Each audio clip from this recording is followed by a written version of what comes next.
Water మహాశయులందరికీ హృదయపూర్వక నమస్కారాలు తెలియజేస్తూ మీ అందరూ కూడా మీ యొక్క ఓటుని 13వ తారీఖు జరిగే ఎన్నికల్లో సద్వినియోగపరచుకోమని చెప్పి కోరుతా ఉన్నాను. అందరినీ కూడా బడ్డీ కొట్టు నుండి బడా వ్యాపార వరకు, కామన్ మ్యాన్ నుండి కలెక్టర్ గారి వరకు, విద్యార్థి నుండి అధ్యాపకుని వరకు, రైతు కూలి నుండి రైతు వరకు, బలహీన వర్గం నుండి ఉన్నత వర్గాల వరకు, పేదవాడి నుండి ధనికుని వరకు ఓటు హక్కు ఇప్పుడు వచ్చినటువంటి మొదటి ఓటు హక్కు నుంచి వయోజన ఓటు హక్కు వరకు, కార్యకర్త నుండి పార్టీ నాయకుల వరకు, నిరుద్యోగి నుండి ఉద్యోగస్తుల వరకు, కార్మికుడి నుండి పారిశ్రామికవేత్త వరకు, కులాలకి మతాలకి ప్రాంతీయ తత్వానికి అన్నాటి స్త్రీ పురుష ట్రాన్స్జెండర్ భేదాలు లేకుండా ప్రతి ఒక్కరూ కూడా తమ ఓటు హక్కుని వినియోగించుకోవాలని చెప్పి కోరుతా ఉన్నాను.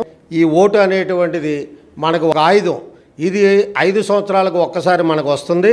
ఇది మనం ఏదైతే సద్వినియోగపరుచుకుని ఈ ఓటుని కానీ చేస్తే అదే మనకి పునాది, మన భవిష్యత్తుకి పునాది. మీరందరూ కూడా ఓటు వేయడం వలన దేశంలో కానీ రాష్ట్రంలో కానీ సురక్షమైన పాలన, అన్ని వసతులు కలగడానికి కానీ, అటు పారిశ్రామిక రంగంగా అభివృద్ధి చెందడానికి, లేకపోతే దేశం రాష్ట్రం ప్రగతి పదవిలో నడవడానికి, పర్యావరణాన్ని కాపాడడానికి, అటవీ సంరక్షణ జరగడానికి, వన్యప్రాణుల సంరక్షణ జరగడానికి, సాంకేతికంగా అభివృద్ధి చెందడానికి, నిరుద్యోగం పోవడానికి, ఉపాధి అవకాశాలు కలగడానికి, మెరుగైన సదుపాయాలు సామాన్యమానికి అందుబాటులో ఉండడానికి, ప్రతి విషయంలోనూ కూడా మనం ఏ వ్యాపారపరంగా అభివృద్ధి చెందడానికి, ఉద్యోగపరంగా అభివృద్ధి చెందడానికి అన్ని విధాల ఏదైనా సరే ఆలోచన చేసి మంచి ప్రభుత్వం మనకు కావాలి అని మీరు దృఢ నిశ్చయంతో ఆలోచన చేసుకుని ఏ పార్టీ అయితే కరెక్ట్గా ప్రభుత్వం నడుపుతుందో ఆ పార్టీకి మీరు ఓటు వేసి గెలిపించాలి. దాన్ని మీరు సమయాన్ని సద్వినియోగపరచుకోవాలి. మీరు వేసే ఓటే మీతోటి పాటు ఇతరుల భవిష్యత్తును కూడా నిర్ణయిస్తుంది. అది మాత్రం గుర్తించుకోవాలి. మనం ఓటు వేయకపోతే ఏమిటి అనుకుంటే మిగతా వాళ్ళ భవిష్యత్తుతో పాటు మీ భవిష్యత్తును కూడా పాడు చేసుకున్నట్టే. మన భవిష్యత్తు బాగుండాలి, ఇతరుల భవిష్యత్తు బాగుండాలంటే మాత్రం ఓటు 13వ తారీఖున ఓటు వేసుకోండి. ఆ రోజు హాలిడే ప్రకటించారు. హాలిడే కదా అని ఎంజాయ్ చేయడానికి కాకుండా అది హోలీడేగా, అంటే పవిత్రమైన దినంగా భావించి గంట ఉన్నాయి, 2 గంటలు ఉన్నాయి, 3 గంటలు ఉన్నాయి, 4 గంటలు ఉన్నాయి, లైన్లో నుంచి మీరు ఓటు వేస్తేనే ఈ దేశం, ఈ రాష్ట్రం ముందంజలో ఉండేటువంటి మంచి ప్రభుత్వం వస్తుంది. అది ప్రపంచంలోనే మన దేశం అగ్రగామిగా ఉండాలనేటువంటి ఆలోచనలో ఒకటి ఉండాలి. దేశంలోనే అగ్రగామిలో ఉండేటువంటి రాష్ట్ర ప్రభుత్వం ఉండాలనేటువంటి ఆలోచన, వీటిని దృష్టిలో పెట్టుకుని మన అందరి భవిష్యత్తు బాగుండాలి. అందుకనే నేను ఎంతసేపు అయినా లైన్లో నుంచి ఓటు వేయడానికి సిద్ధంగా ఉన్నాను. ప్రతి ఒక్కరూ కూడా ఓటును మాత్రం ఆ రోజు లైన్లో నుంచి వేయవలసిందిగా కోరుచున్నాను. ప్రలోభాలకు లొంగవద్దు. మీ ఆత్మసాక్షికి ఏది మంచిది అనిపిస్తే దానికి ఓటేసి ప్రభుత్వాన్ని ఏర్పరచుకునే విధంగా చేయమని తప్పనిసరిగా అందరూ కూడా ఓటు హక్కును వినియోగించుకోవాల్సిందిగా కోరుతున్నాను. పంతం సత్యనారాయణ చారిటబుల్ ట్రస్ట్ సభ్యుల తరపున మీ పంతం కొండలరావు. ప్రజాస్వామ్యంలో అత్యంత ప్రాముఖ్యత కలిగినటువంటి అంశం ఎన్నికలు.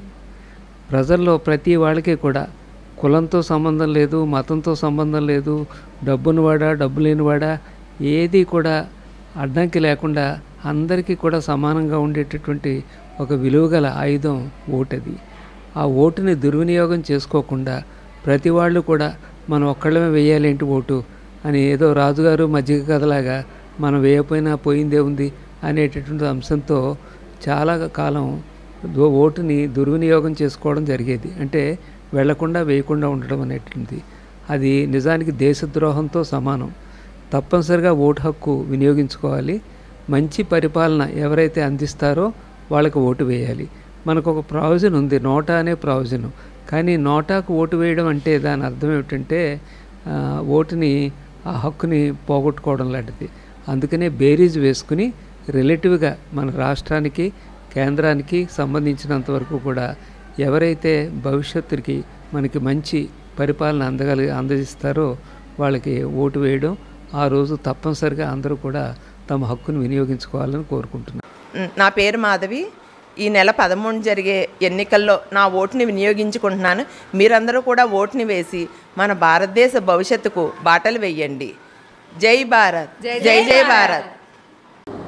రాజమహేంద్రవరం నగర ప్రజలందరికీ నమస్కారం. ఎలక్షన్ కమిషన్ ఆఫ్ ఇండియా వారు ఇచ్చినటువంటి ఆదేశాల మేరకు మే 13వ తారీఖున మనకి సాధారణ ఎన్నికలు జరగబోతూ ఉన్నాయి. పొద్దున్నే 7 కానించి సాయంత్రం 6 గంటల వరకు కూడా మనకి 237 పోలింగ్ స్టేషన్స్లో మనకి ఈ పోలింగ్కి కావాల్సినటువంటి ఏర్పాట్లన్నీ కూడా చేయడం జరిగింది. కావున ప్రజలందరూ కూడా పెద్ద ఎత్తున మన నియోజకవర్గంలో ఇంచుమించు 2,65,000 మంది ఓటర్స్ ఉన్నారు. సో నేను ప్రతి ఒక్కరికి పిలుపునిస్తున్నా ఉన్నాను. మనకి ఓటే వజ్రాయుధం కాబట్టి, ఓట్ అనేది మనందరి యొక్క హక్కు కాబట్టి ప్రతి ఒక్కరు మీ హక్కును వినియోగించుకోవాలని చెప్పి నేను కోరుతూ ఉన్నాను. మీకు కావాల్సినటువంటి ఫెసిలిటీస్ అన్నీ కూడా ఎటువంటి అసౌకర్యం లేకుండా అక్కడ shade, chairs, drinking water, toilets, అలాగే పోలింగ్ స్టాఫ్కి కావాల్సినటువంటి వెల్ఫేర్ మెజర్స్ అన్నీ కూడా తీసుకోవడం జరిగింది. సో May 13న ప్రతి ఒక్కరు పోల్ చేయాలని చెప్పి, ప్రతి ఒక్కరు ఓటు వేయాలని చెప్పి నేను కోరుతాను. ఓటు హక్కు మన జన్మ హక్కు. ఈ డెమోక్రసీ బాగుండాలన్నా, దేశం బాగుండాలన్నా మన ఓటు వినియోగించుకోవాలి. చదువుకున్న వాళ్ళు, చదువు గురించి తెలిసిన వాళ్ళు కూడా ఓటును బాగా వినియోగించుకోండి. నేను వినియోగించుకుంటున్నాను, మీరందరూ కూడా వినియోగించుకోండి.